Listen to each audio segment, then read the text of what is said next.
क्या कुछ कहेंगे, इतनी बड़ी आयोजन जो है हमारे जिला में हो रहा है? आज से कम 10 वर्ष पहले एक बार हमको विकास जी से बात हुई, हमारे यहाँ गए हुए थे। उन्होंने अपना बहुत सारा कटिंग देखा है। बिहार में लगभग 13,000 कन्याओं का इन्होंने विवाह का लाभ दे चुके हैं। हमको देखा है, मुझे गर्व हुआ कि गढ़वा में ऐसे भी, इस धरती ने ऐसे भी पुत्र को जन्म दिया है जी, जो बिहार में भी अपना परचम लहरा रहे हैं जी। और बहुत वीआईपी लोगों के साथ देखे कि सीएम, राज्यपाल, सारे लोग की उपस्थिति में उन्होंने करवाया था जी। हमने इसे एक आग्रह किया था कि छोटे भाई आप गढ़वा के हैं, गढ़वा में भी इसका शुरुआत कीजिए। बिल्कुल।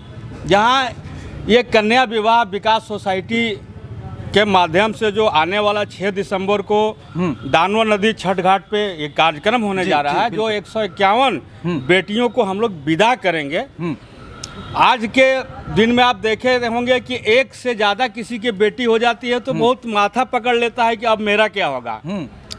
ऐसी परिस्थिति में जहां हमारे ऐसे ऐसे छोटे भाई रहे तो हम तो महिलाओं को ऐसे सरकार भी सम्मान दे रही है और उन लोग के नज़र में बहुत सम्मान बढ़ जाएगा जब ऐसे सहयोग मिलने लगेगा। जी बिल्कुल। क्योंकि एक बाप अपनी बेटी को विदा करता है तो सारी अपना जिंदगी का मेहनत का कमाई लगा देता है जी, तब जाके एक बेटी को विदा करता है। और हमारे छोटे भाई विकास माली जी इतने कम उम्र में एक बार 152 बेटियों को विदाई कर रहे हैं। मेरा पूरा आशीर्वाद है, यहाँ के जितने जनप्रतिनिधि हैं सबों का आशीर्वाद है इनके ऊपर कि ऐसा कार्यक्रम कराते रहें और हम लोग तन मन धन से इनके साथ रहेंगे। और हम आग्रह करेंगे कि इस चैनल के माध्यम से जितने लोग देख रहे हैं कार्यक्रम को, जरूर एक बार अपनी बेटी को याद करके 6 दिसंबर को वहाँ आएँ और आशीर्वाद स्वरूप दें और सहयोग भी करें उनका। जी बिल्कुल। अगर घर में 1-2 लड़की हो जाए, बेटी हो जाए तो कहीं ना कहीं लोग जो है सुसाइड करने पर भी बेबस हो जाते हैं। लेकिन इस प्रोग्राम के शुरू से कवरेज करने वाले हमारे साथ एक सहयोगी हैं और ये गढ़वा का फेमस पत्रकार भी हैं। शुरू से आपको देख रहे हैं, इस प्रोग्राम को आप रिपोर्टिंग कर रहे हैं कहाँ कुछ तक और कैसा ये आपको लग रहा है? देखिए मुश्ताक भाई, खबर हम लोग भी कर रहे हैं इस आयोजन को लेकर के। गौरगढ़ा एक रंका में गाँव है जी। अब विकास भले वहाँ पहुँचा हो, काम पहुँचा हो, लेकिन एक युवक विकास वहाँ पैदा होता है जी। गौरगढ़ा से विकास नामक युवक निकलता है, मुख्यालय पहुँचता है वो युवक। जिस उम्र में नौजवान लोग हर खबर में हम बोला करते हैं कि तय नहीं कर पाते हैं कि आखिर हम करें तो क्या करें, हम कैरियर क्या बनाएं। बिल्कुल। उस उम्र में यह युवक के दिल में दर्द होता है। अपने गांव में एक आयोजन देखता है शादी का कि जब बारात गांव में उसके घर पहुंचता है तो दहेज की मांग की जाती है इन वक्त पर जी, जबकि सारा दहेज दे दिया गया था। उसके बावजूद भी इन वक्त पर मांग की जाती है दहेज की। किसी हालत में उस लड़की की शादी होती है, विदाई होती है और आखिरकार वही होता है जो बहुत ज़्यादा लड़कियों की शादी के बाद देखा जाता है, प्रताड़ित होना शुरू होता है जी। यह दर्द, यह कसक विकास जी को होता है और वहीं से इस अभियान की शुरुआत होती है मुश्ताक भाई। और ये बिहार पहुंचते हैं, बिहार में अभियान की शुरुआत होती है। इन गुजरे 13 सालों में 13,000 उन गरीब असहाय लड़कियों की, क्योंकि वह लड़की भी एकदम गरीब असहाय थी जिसके शादी में इतनी परेशानी आई थी। और ये अब इनके द्वारा अभियान शुरू किया जाता है। अब 13 साल में 13,000 गरीब असहाय लड़कियों की शादी कराई जाती है। तब इनके मन में आता है कि आयोजन हम हर जगह कर लिए, बिहार के हर जिलों में किए। अभी भागलपुर में आयोजन हुआ था, पलामू में अभी खबर किए थे, हम लोग भी गए थे। तो इनके मन में हुआ कि क्यों नहीं हम अपने गृह जिले में करें, यानी गढ़वा में करें। तो गढ़वा में आयोजन इनके द्वारा किया गया है। आप भी शुरुआत से कवर कर रहे हैं, हम भी एक से एक बोलते जा रहे हैं। लेकिन आज जो हम लोग बैनर देख रहे हैं 151 लड़कियों की संख्या हो गई है।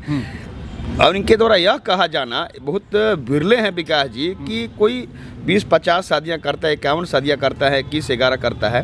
लेकिन इनके द्वारा कहा जितनी भी लड़कियाँ आएंगी, जांच प्रक्रिया है उसके अनुसार भले किनारे हो जाएं, संख्या कम हो जाए, लेकिन अगर संख्या बढ़ेगी तो मैं किसी को, अगर वार्ता पूरा करेंगी तो मैं किसी की संख्या को नहीं घटाऊंगा और जितनी संख्या होगी उतनी लड़कियों की मैं शादी कराऊंगा। अभी तक तैयारी कितना तक पूरा कर लिया? तैयारी पूरी हो चुकी है, तैयारी अंतिम प्रक्रिया में है। शादी में अभी समझ रहे हैं कि एक लड़की की शादी कराने में कितना जहमत उठाना पड़ता है माँ बाप को, पूरे खानदान को। 151 लड़की की शादी है। शादी की तैयारी लगभग हम कहें को पूरी हो चुकी है, सारा सामान आ रहा है और दूसरी बात मुश्ताक भाई कि शादी में जो सामान एक पिता की चाहत होती है कि हमारी बेटी जब ससुराल में जाए उसको उलाहना ना सुनना पड़े, कोई ऐसा ना हो कि तुम्हारे पिताजी द्वारा ये सामान नहीं दिया गया है, सामान हमको चाहिए, जो प्रताड़ना आए दिन आप देख रहे हैं। सारे सामान की आपूर्ति इनके द्वारा की जाती है, वह सारा सामान दिया जाता है जो एक बेटी को एक बाप देने की चाहत रखता है। गोदरेज से लेके एक छोटा सामान से लेके एक बड़े सामान तक, गहने तक दिए जाते हैं, आयरन तक दिए जाते हैं, सारा सामान। और जोड़े में हिंदू रीति रिवाज से भी शादियां होती हैं, निकाह भी होता है। हमने भागलपुर में देखा है 11 संख्या थी जिसको निकाह पढ़ाया गया एक साथ। तो बहुत बड़ा आयोजन है, ऐतिहासिक आयोजन है। 151 बेटियों की शादी होने जा रही है। दूसरी बात, गढ़वा वो जिला है जहाँ पर एक छोटा समाज सेवी हो या बड़ा, यहाँ के जनप्रतिनिधि हो या कोई राजनीति करने वाले लोग हैं, हर कोई सहयोग किया करते हैं। खासकर हम यहाँ के व्यवसायी वर्ग की बात करेंगे तो केवल वो व्यवसाय नहीं किया करते हैं, वह सामाजिक कार्यों में बढ़ चढ़ कर हिस्सा लेते हैं। जरूरत है कि जिस तरह वो समाज सेवा में आगे होते, जिस तरह मुजीब भाई ने कहा, अपील किया इन्होंने कि उसी तरह इस आयोजन में भी वह बढ़ चढ़ कर हिस्सा ले, सहयोग करें, ताकि जिस तरह एक बेटी की शादी बिना किसी विघ्न के संपन्न होता है, बिना किसी बाधा के संपन्न होता है, उसी तरह 151 बेटियों की शादी बिना किसी बाधा के निर्विघ्न संपन्न हो। जी बिल्कुल, आपको पता होगा जब घर में एक लड़की जब जन्म लेती है तो लोग जो है शाबाशी देते हैं इस बात को लेकर, जो सौभाग्य प्राप्त हुआ, जो आपके घर में जो है लक्ष्मी जन्म लिया। लेकिन कहीं ना कहीं आज ये लड़का है, लेकिन इनके घर में का भी माता पिता जो है सौभाग्य प्राप्त उनको प्राप्ति होती होगी जो एक ऐसा पुत्र जन्म लिए। सोशल मीडिया के माध्यम से कई बार हम लोग कवरेज किए, 101 लड़की का कन्याओं का शादी का हम लोग खबर चलाया, 151 देख रहे हैं। ये बाय मिस्टेक है प्रिंटिंग के माध्यम से या हकीकत में ये है? नहीं 101 ही था, लेकिन जैसे ही दिन नज़दीक आते जा रहा है, चाहे वो प्रचार प्रसार के माध्यम से बोलिए या जनप्रतिनिधि के माध्यम से बोलिए या सोशल मीडिया के माध्यम से बोलिए, तो ये प्रचार प्रसार के माध्यम से काफ़ी संख्या में निकल करके फॉर्म आने लगा लड़का लड़की जोड़े का, और कार्यालय में ही आ रहा है। और हम लोग उसको जब फॉर्म जब उस समय 15-20 दिन पहले मुश्किल से 50-60 या 70-80 पहुंचा था, लेकिन ये 15 दिन के अंदर अभी हम जब कल परसों की बात बोल रहे हैं कि 163 फार्म टोटल आ चुका, जिसमें कि हम लोगों ने एक कमेटी बैठाया है, जांच कमेटी, जो हमारे प्रधान कार्यालय हेड ऑफिस से आए हुए हैं, सहायक सचिव, और उनके साथ दो कमेटी बना के मेंबर बना के भेजे हैं हम। कमेटी के द्वारा जांच मुझे सिर्फ ये करनी है कि सबसे पहला ये कि लड़की बाल विवाह में ना आए, दूसरा ये कि जो शादीशुदा है दूसरी विवाह में ना आ जाए। दूसरी विवाह बोले तो दूसरे से अगर विवाह हो और पहले के साथ किसी तरह का घटना घटा हो तो वैसे विवाह में हम लोग संपन्न करा सकते हैं। लेकिन अभी के डेट में हम लोगों ने जो देखा है और जो करते आ रहा है, बहुत सारे लोग क्या करते हैं कि सोचते हैं कि सरकारी फंड है जी, कुछ नहीं करना है, सब कागजी पे तो काम होता है, बस चुपचाप आधार कार्ड लगाइए, उम्र प्रमाण पत्र लगाइए, जिसका 16 है उसका 25 लगा के लोग दे रहा है। हमको भी मिला है, उसको मैं छांट रहा हूँ, हम लोग जांच भी मतलब कर रहे हैं और उसका रिकॉर्डिंग भी रख रहे हैं, बजाते प्रूफ रख रहे हैं कि कौन सा शादी में क्या गलत आ रहा है हम लोग के पास। क्योंकि जब हम लोग जो जमीनी स्तर से काम कर रहे हैं कि दहेज प्रथा, बाल विवाह और भ्रूण हत्या, ये तीनों समाप्त करना है। जैसे कि दहेज प्रथा तब खत्म होगी जब लड़की के माता पिता मुझे सहयोग करेंगे, तब दहेज खत्म होगी। क्यों?